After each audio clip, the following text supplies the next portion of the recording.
Et le développement dans ces collectivités passera forcément par le développement des routes et le nouvel état d'esprit au département des infrastructures et du désenclavement, c'est d'impliquer davantage les populations dans le bitumage et la construction des routes. Cela passe par la concertation permanente entre les différents acteurs et le chef du département donne l'exemple à travers ses visites sur le terrain Godefroy-Bazier.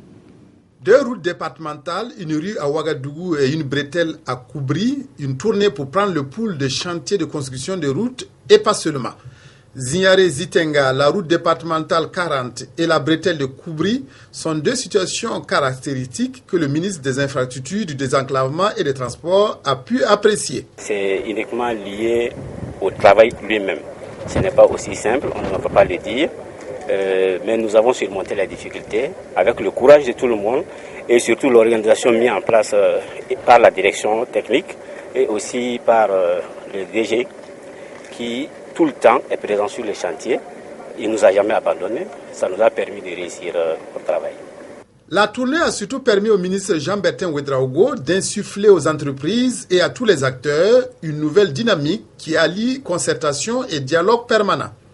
Ce que nous mettons en place est une dynamique de concertation de toutes les parties.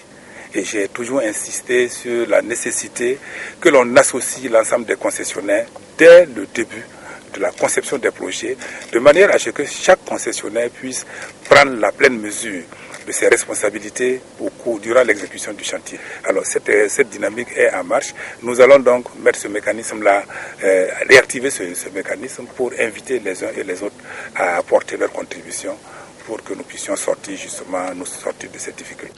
Le ministre des Infrastructures entend aussi instaurer une discussion permanente entre les acteurs des différents chantiers et les populations riveraines avant et pendant l'exécution des travaux de construction d'ouvrages pour une ambiance de travail sereine et apaisée.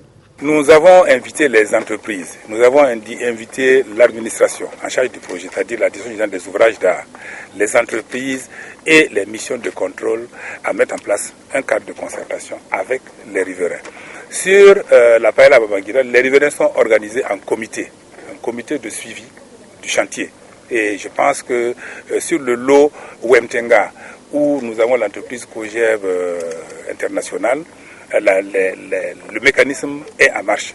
De l'autre côté également, sur la rue Margom-Noré, je pense que l'entreprise a mis en place le même mécanisme. Ce matin, je leur demandais donc d'activer ça. Eux, ils avaient fait des approches isolées. Je leur ai dit de faire une approche globale et collective qui implique tout le monde. Ça permet véritablement de mettre à plat les difficultés qui sont rencontrées sur le chantier, d'expliquer les tenants et les aboutissants du projet, d'expliquer les retombées du projet sur l'amélioration des conditions de vie des riverains qu'ils sont et de demander à ce niveau-là leur accompagnement pour la bonne exécution du chantier.